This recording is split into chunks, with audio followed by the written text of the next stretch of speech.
Bonjour et bienvenue dans cette vidéo où on va décrypter la nouvelle étude des Ranking Factors de SEMrush, version 2.0. Toujours ces mystiques ranking Factors. Est-ce que on a décodé, plutôt, est-ce que SEMrush a décodé l'algorithme de Google? Nous allons voir ça tout de suite. Bon, toutes mes excuses au niveau de la voix, mais je rentre d'un gros week-end à Barcelone avec mes élèves de la formation Bootcamp SEO, et entre parler SEO toute la journée et la nuit aussi, mais en plus la nuit festoyer, il ne reste plus grand chose de ma voix. Allez, c'est parti. Bon, déjà, SEMrush quand même, les gars, chapeau. Moi, je suis un des premiers utilisateurs. J'ai même eu l'honneur de faire partie des premiers références clients à SEMrush. Et quand je vois ce que vous êtes devenu aujourd'hui, ben, waouh. Waouh. Et puis, bien entendu, un petit coucou, plutôt un gros bisou aux SEMrush Babes, hein, parce que ben, non seulement vous êtes les plus adorables et les plus belles de toute la planète SEO, mais en plus, niveau boulot, vous assurez bien. Alors, what's new? Par rapport à la précédente étude, ils ont rajouté 5 paramètres qui sont le nombre d'IP référentes, le nombre total de backlinks, le nombre total de backlinks, je suppose que c'est dofollow, le nombre total de variations d'encre dans les backlinks et la présence du mot-clé dans l'encre du backlink. La méthodologie. Alors c'est là. Je vais pas vous casser la tête avec ça. Sachez simplement que le gros quiproquo au sujet de toutes les études précédentes était qu'ils utilisaient ce genre d'analyse, et c'est tout le problème de corrélation, veut dire causalité, c'est-à-dire tous les prix Nobel mangent du chocolat, c'est pas parce que vous mangez du chocolat que vous allez devenir prix Nobel, blabla. Donc, ils ont pris une nouvelle approche sur un algorithme qui s'appelle Random Forest, et soi-disant, ça améliore les résultats. Alors, de quoi on parle? Ils nous fournissent à côté une, toute une explication. Moi, je suis allé plus loin que là. J'ai lu leur truc, mais ensuite, j'ai décroché le téléphone. J'ai appelé le docteur Sylvain Perronnet. Je lui ai demandé son avis. Et puis ensuite, je suis allé sur le père Google faire quelques recherches. Donc, en gros, d'après ce que je comprends, au niveau de la classification, parce que là, il y a quand même, ça fait un paquet de data, quoi. Donc, il faut déjà arriver à bien trier tout ça, et puis ça, c'est le premier enjeu, et puis ensuite, c'est au niveau de la prédiction. Donc, à mon avis, au niveau de la classification, ils ont vachement progressé par rapport à tout ce qui se faisait auparavant, mais au niveau de la prédiction, et puis d'ailleurs, attendez, ils vont pas vous, ils vont pas vous la faire à l'envers, hein, ils le disent, c'est noir sur blanc, là. Il n'y a aucune garantie. Aucune garantie. Ce n'est pas un mode d'emploi. C'est du reverse engineering. On a de la data, on fait une observation, des constatations, mais ça ne donne toujours pas la recette magique. Ce n'est absolument pas un mode d'emploi pour hacker Google, mais j'y reviendrai au travers de l'analyse des différents paramètres, vous allez voir. Ok, allez, on y va directement dans le truc le plus intéressant, et ce qui va faire jaser le plus, c'est qu'ils ont observé un truc extraordinaire qui est que le volume de visites directes serait le paramètre numéro un. Alors moi je suis très content qu'il y ait cette constatation. Est-ce que c'est la vérité? Est-ce que c'est vraiment le premier paramètre? À la limite, peu importe. Tout ce qui m'importe, moi, et que c'est devenu très très important, Et ça fait pas 2 semaines ou 3 mois que j'en parle, mais ça doit faire bien facilement 10 ans. Aller sur Google, chercher Person Rank, à la place de PageRank, j'ai appelé ça Person Rank, et j'en parle un petit peu, j'ai fait des conférences là-dessus. Euh, pour moi, la- l'impact du vote de confiance émis par l'utilisateur est un signal qui est très très quali pour Google. Euh, Est-ce que et pourquoi? Parce que pendant que les, les, les référenceurs avaient manipulé ce bon vieux PageRank, ben, eux, ils utilisaient ce que j'appelle moi le PersonRank. Alors comment ils chopent de la data? Ben, à l'époque, c'était la Google Toolbar. Aujourd'hui, il y a Google Chrome. Ils sont fournisseurs de DNS. Enfin, bref. Ils ont une multitude de possibilités pour analyser ce que font les gens. Et à la limite, ça pourrait être aussi complètement autre chose. Tout ça est lié quand même à tout ceci. Tout ceci. Ça, c'est des choses qui sont quand même liées aussi à la qualité d'un site web. Donc, encore une fois, vous pouvez faire une constatation de résultats, mais quelle est la, quelle est la causalité? Il faut remonter d'un niveau. Si on analyse élément par élément, ou même si on les cumule tous, c'est le niveau au-dessus. Et qu'est-ce qu'on en déduit quel est le niveau au-dessus de tout ça? C'est oui, est-ce que c'est vraiment un site de qualité dans tous les sens du terme qui est numéro un sur Google ou pas? Jusqu'à preuve du contraire, ça fonctionne quand même plutôt pas mal, même si, bien sûr, il y a toujours les contre-exemples. Donc je vais passer rapidement là-dessus parce qu'on va tous les revoir, mais effectivement, je vais vous dire tout de suite là où ça me va un petit peu moins. L'étude, c'est au niveau du raisonnement en termes de mots-clés.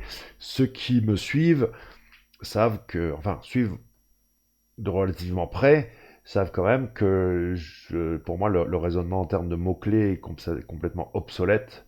euh, que si on peut euh, un mot-clé sans contexte, hein, au minimum syndical, parlant de champ lexical, mais on est beaucoup plus loin aujourd'hui, nous, dans toute la famille du concours sémantique, on est bien au-delà du raisonnement en termes de mots-clés. Donc ça, c'est SEMrush, je sais que vous m'écoutez.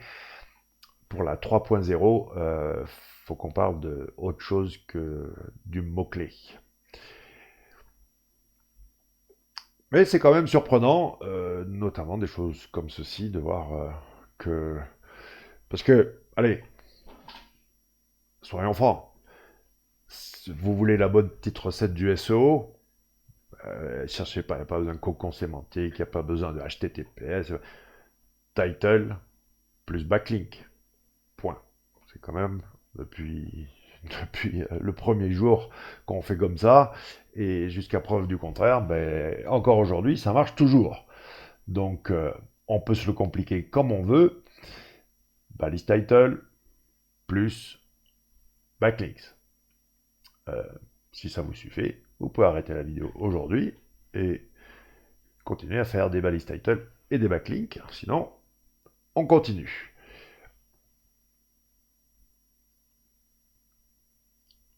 Alors oui, ça aussi, ouais, vous voyez, là où ça devient, enfin, c'est important de dire que les choses s'interconnectent les unes avec les autres.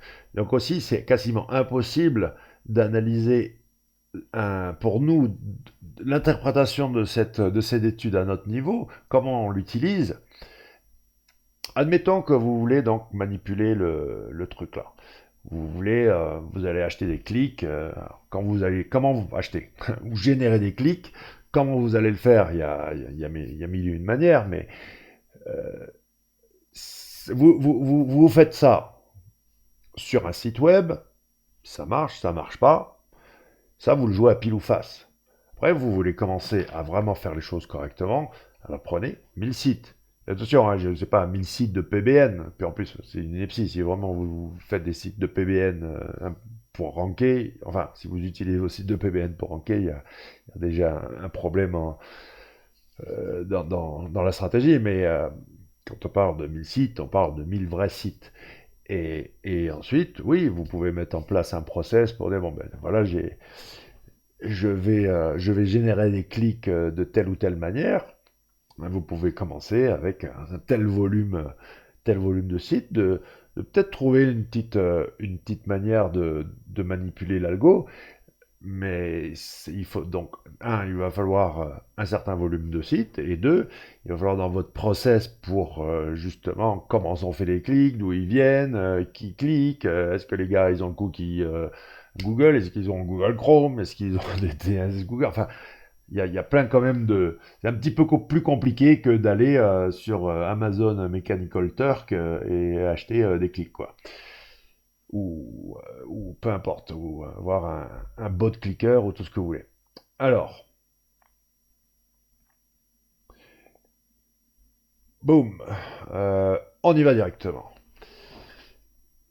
Ce truc très impressionnant, ce drop, alors, alors donc le nombre total de referring domains, de domaines, nom de domaine référents, vous savez que nous, les référenceurs, on raisonne vraiment plus en nombre de domaines référents qu'en nombre de backlinks. C'est ce qui nous intéresse. Le nombre total de backlinks, c'est pour moi beaucoup moins pertinent que le nombre de domaines référents. Mais ce qui est très intéressant, c'est ce drop là, c'est-à-dire que celui en première position a beaucoup moins que le deuxième et troisième. Mais il y a l'explication un petit peu plus loin dans l'étude. Par contre, bon, là ça semble quand même relativement classique, hein, je viens de vous le dire. Euh, plus t'as de la patate, plus t'as de backlink et plus tu ranks. Et bien entendu, plus le mot-clé est concurrentiel, et plus il faut envoyer la patate. Là, il y a comme par rapport à ici, là, le gap est vraiment énorme entre avec les au niveau là donc c'est segmenté par volume de recherche et on voit vraiment un gap énorme là. Donc ça c'est quand même intéressant. Euh, Est-ce que ça veut dire que sur les gros mots-clés, ça bourrine beaucoup plus que sur le reste? C'est-à-dire, la stratégie, elle est simple, hein. C'est-à-dire, d'un côté, vous travaillez plus sur le nombre de domaines référents, c'est-à-dire, vous avez plein de sites qui vous font des liens, mais ils vous font des liens depuis une page au lieu de faire des liens depuis toutes les pages. Je pense que là est l'explication. Mais ouais, moi j'ai été juste surpris là par la, en termes de volume, dès qu'on dépasse les 1000, ça, ça augmente drastiquement. Ce qui veut aussi dire que même là aussi, hein, de toute façon, il y a un gap énorme. Euh, Plus ça devient concurrentiel, et plus il va falloir déployer d'efforts surdimensionnés.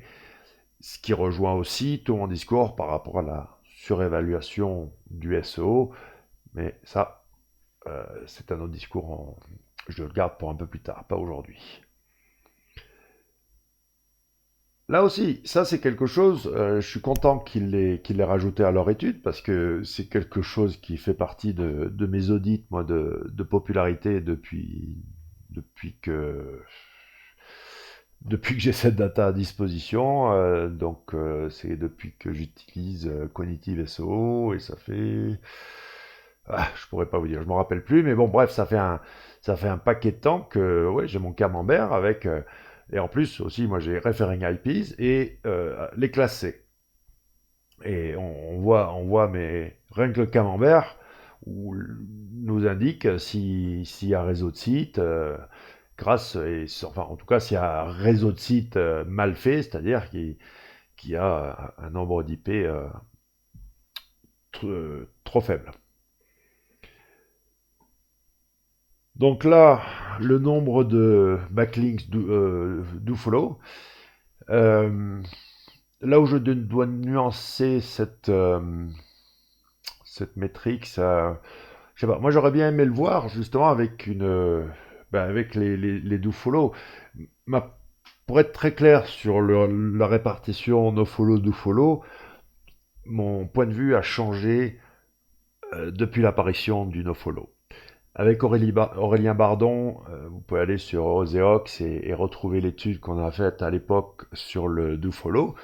On avait clairement démontré que Google passait par-dessus le dofollow, qu'il ne le respectait pas. Donc, ok, ça comptait plus pour le calcul du PageRank, mais s'il passait par-dessus et qu'il allait voir derrière, c'est pas pour rien, ça consomme des ressources quand même. Donc, il s'en servait pour quelque chose. Alors, or, aujourd'hui, on commence à tendance à voir qu'il respecte le nofollow. Donc, cette donnée sans l'autre, je peux pas moi en tirer de conclusion, sauf que bah, un backlink est un backlink de follow. Point barre. On passe maintenant à la diversité des encres. Donc, en volume de recherche, est-ce que il y a une grande variété d'encres? Donc, absolument, oui. On voit bien que et ça, ben, merci, merci Pingouin. On voit qu'il y a de plus en plus d'encre, il y a une grande variété. Alors, est-ce que c'est merci Pingouin? J'en sais rien, hein, mais il y a en tout cas une constatation qui est de voir que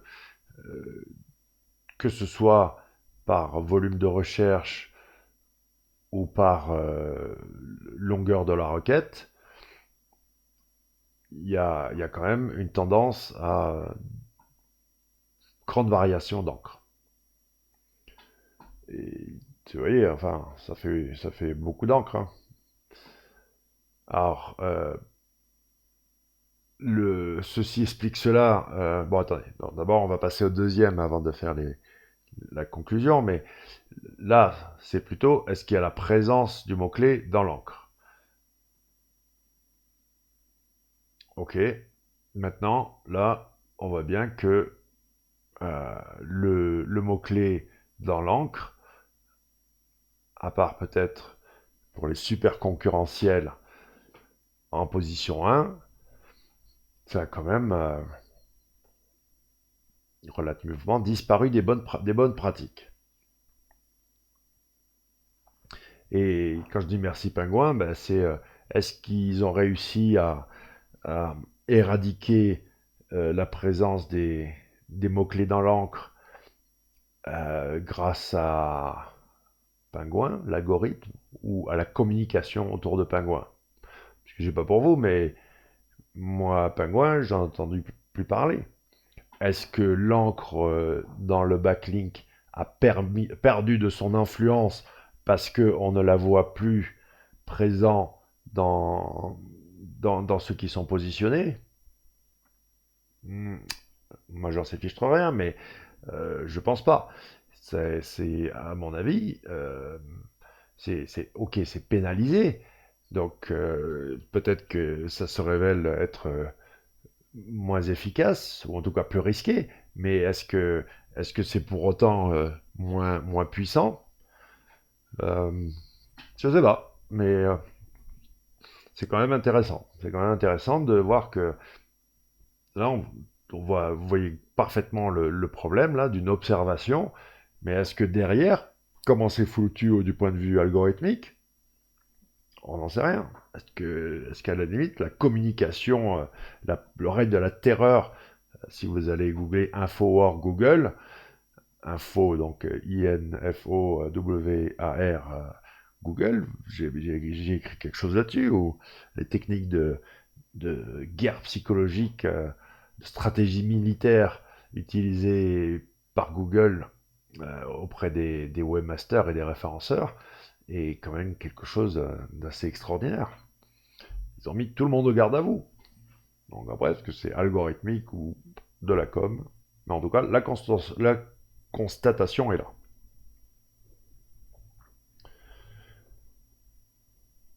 Sécurité. Alors là, ça se résume au HTTPS. Euh, Mon point de vue sur l'HTTPS, c'est qu'un élément parmi tant d'autres, puis en plus, le truc, honnêtement, c'est bidon, quoi. Si vraiment, ça ne protège que d'un type d'attaque, hein, ce qu'on appelle l'attaque de l'homme au milieu, du milieu. Le,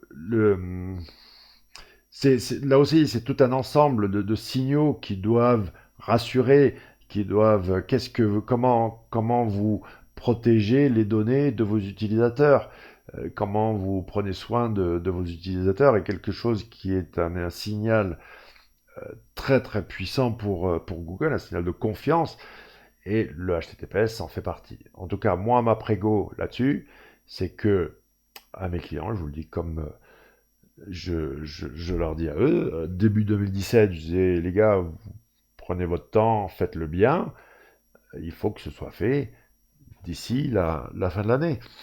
Et là, on est fin 2017, bon ben, surtout, attention, surtout si vous êtes sur du concurrentiel. Et ils le disent aussi, hein, c'est sûr que sur ce qu'on appelle la longue traîne, il y a beaucoup moins d'adoption du HTTPS et on voit beaucoup moins de sites sécurisés. Est-ce que j'ai passé mon blog SEO en HTTPS? J'en ai clairement pas envie. Mais est-ce que je vais le faire? Ouais, peut-être pour le sport, un de ces quatre, mais je suis pas sur assurance auto comme thématique. Alors après, est-ce que le SEO est concurrentiel ou pas? Mais passer un blog en HTTPS à partir du moment où je recueille pas d'infos, je fais pas de transactions, bof quoi. Par rapport au problème potentiel que ça peut causer, vraiment, j'en ai pas vraiment envie. Alors, on en arrive au contenu. La fameuse longueur du contenu. Là, c'est pareil, c'est une constatation. Euh, le nombre de mots, on peut tout à fait se positionner sur un mot-clé dit concurrentiel avec une page qui a peu de mots, même si les autres pages ont 2000 mots.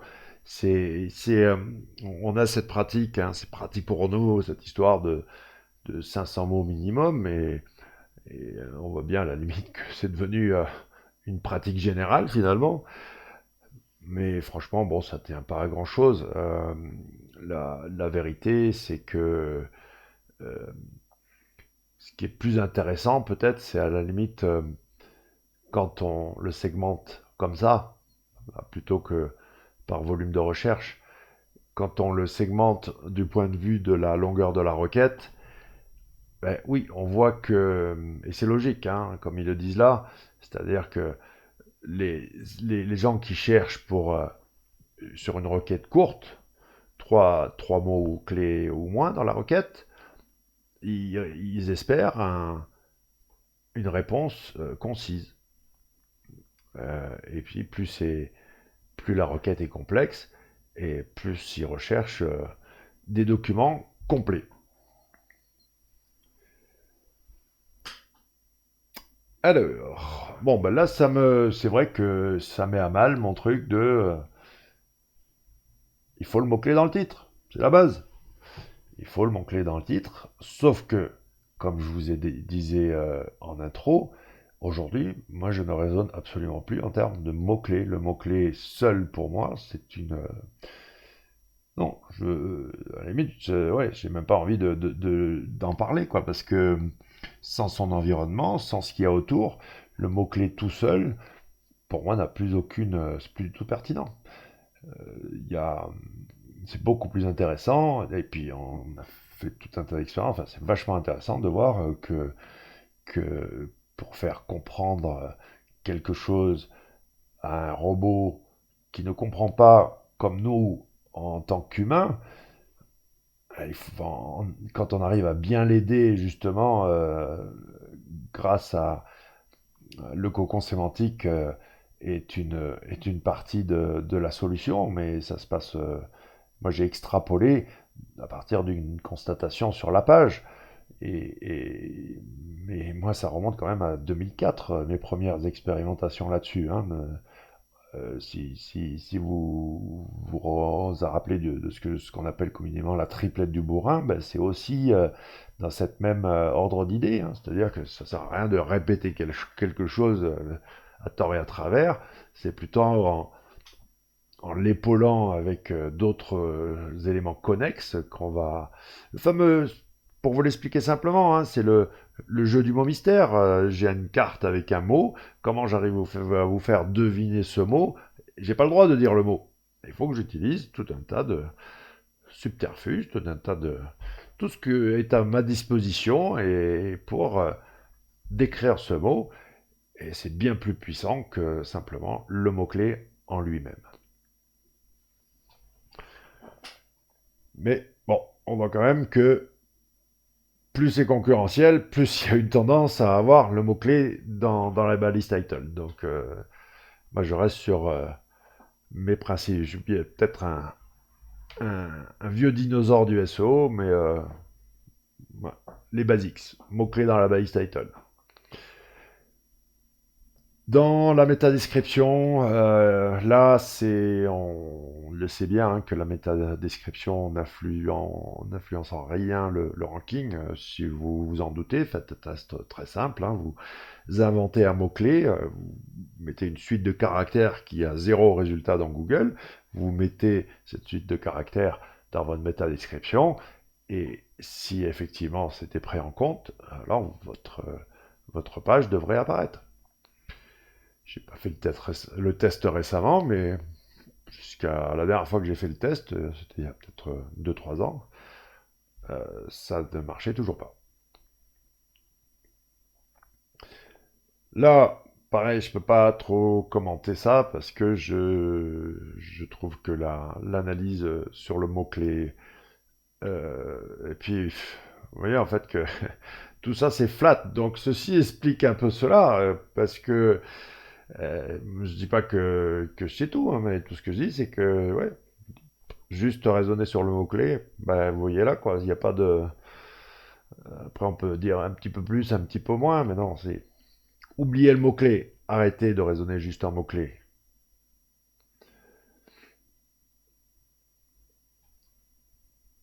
Et pareil, là, c'est l'analyse par, euh, par longueur de mots, enfin, nombre de mots-clés dans la requête, et on n'est pas sur des courbes qui... Vous voyez, enfin, ça, il n'y a pas des drops, c'est pas comme ce qu'on a vu plus haut où c'était vraiment très très significatif. Donc,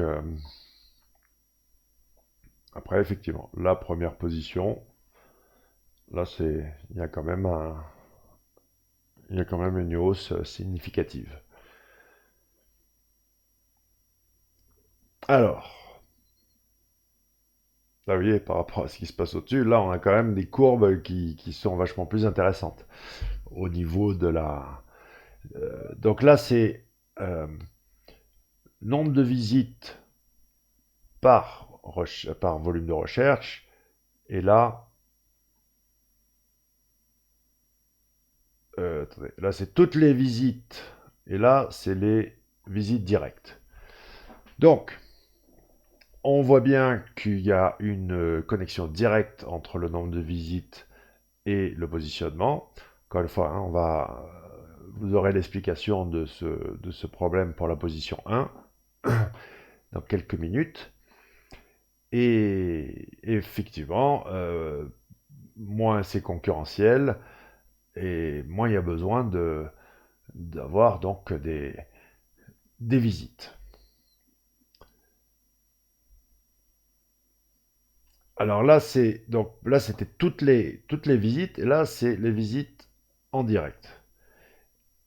Et là, c'est encore plus frappant, donc justement, avec les requêtes concurrentielles, on voit bien que le trafic direct a une vraie importance. Et je peux rien vous dire de plus que, ben oui, le personal ce que j'appelle le trafic en trois tiers, hein, depuis, c'est pas pour rien que quoi. Allez googler trafic en 3 tiers et vous regardez la date de mon billet. C'est pas d'hier que je préconise de travailler sa marque. Et vous allez voir que dans, dans l'explication de ceci, bref, on va voir dans quelques secondes.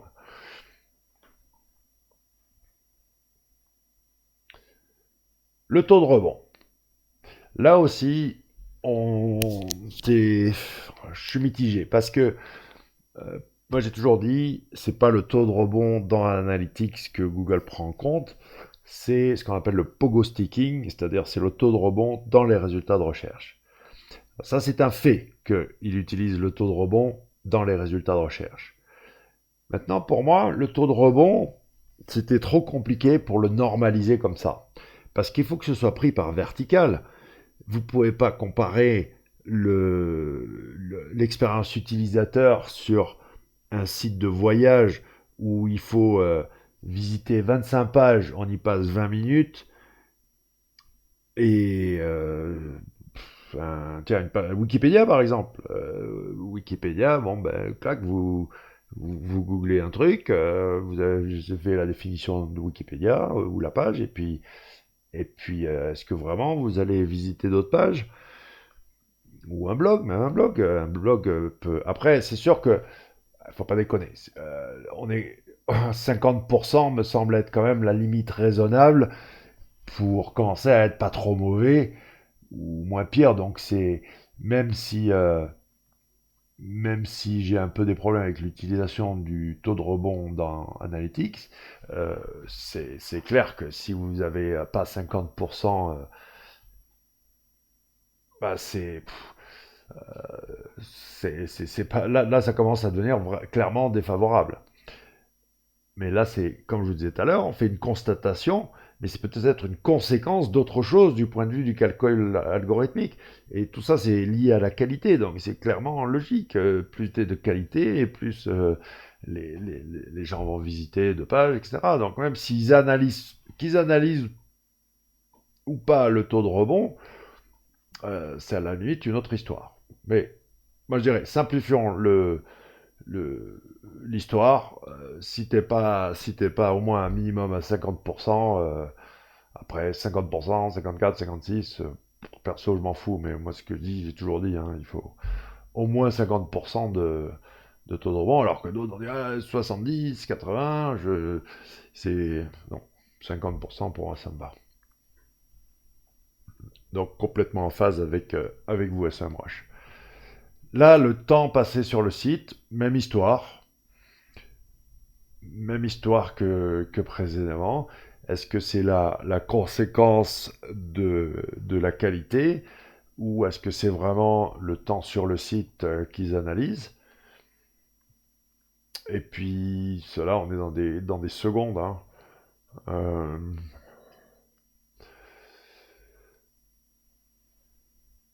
Là aussi, même chose. Même chose, mais entre 3 ou 3,25 ou 3,50. Bon, en gros, si les mecs ils visitent pas 3 pages, quand tu es sur du concurrentiel, t'es pas dans les clous. Et ce qui, à la limite, je suppose, pourrait paraître logique. Tout ça, c'est que finalement, quand on trouve ça parfaitement logique. Rappelez-vous que quand même Google a comme objectif de satisfaire des humains. Donc tout ça sont des paramètres. Là, ils font des constatations qui ensuite, quand on fait jouer son bon sens, on peut dire oui, ben, finalement, ça a du sens, quoi. Et peu importe s'ils ont reverse ingénieré ou pas l'algo de Google. C'est pas ça qui est intéressant, c'est de confirmer ce que si tu es vraiment un très très bon SEO, quoi, tu vas pouvoir avoir ton, ton point de vue qui va dire bon, ben, je sens plutôt comme ceci ou comme cela, et à toi d'utiliser cette analyse pour confirmer ou remettre en doute certaines de tes croyances. Voilà. Alors pourquoi le premier, on voit qu'il a beaucoup moins que les autres. Eh bien, c'est à cause de la marque. C'est à cause des mots-clés liés à la marque. Donc, j'en reviens à cette histoire de travailler votre marque. Si vous ne pouvez pas avoir au moins un tiers de votre trafic qui sont des mots-clés liés à votre marque, désolé, mais vous ne méritez pas d'exister en termes de ce qu'on appelle une marque. Ou alors votre ambition n'est pas de construire une marque. Et, euh, et alors c'est autre chose. Mais moi je suis pas dans ce jeu-là. 100% de mes clients, je les conseille de travailler leur marque. Respect pour ceux qui veulent pas travailler leur marque et qui font autre chose. Tout ce que je dis, c'est que moi, depuis plus de 10 ans, le facteur marque est absolument essentiel dans toutes mes stratégies. Voilà ce que je dis. Et merci à SEMrush de me, de me confirmer encore une fois, ce point de vue-là, ce que je viens de vous expliquer. Moi, je le sentais comme ça. Et que ça veut dire que, en travaillant sa marque, en ayant vraiment une marque puissante, on a besoin d'en faire beaucoup moins que les autres. Beaucoup moins.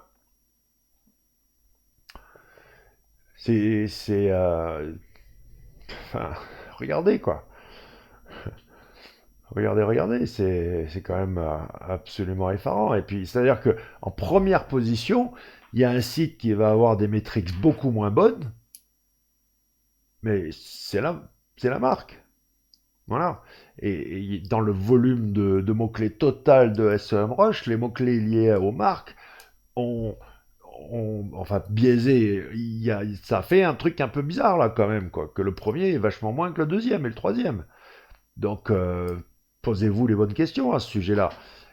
Rendez-vous compte, c'est au niveau de enfin, les denses cette étude, vous vous rendez compte le data qu'ils ont analysé. Et si le seul fait de tous ces mots-clés liés aux marques a réussi à faire un truc aussi hallucinant au niveau des résultats, moi, enfin, ça fait juste plus de 10 ans que je le répète, mais faites comme vous voulez, les gars. Hein. Voilà, donc on arrive à la fin.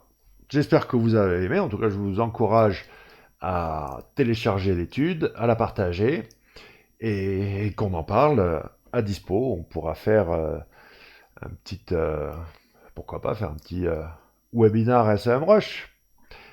Allez, à bientôt. Merci.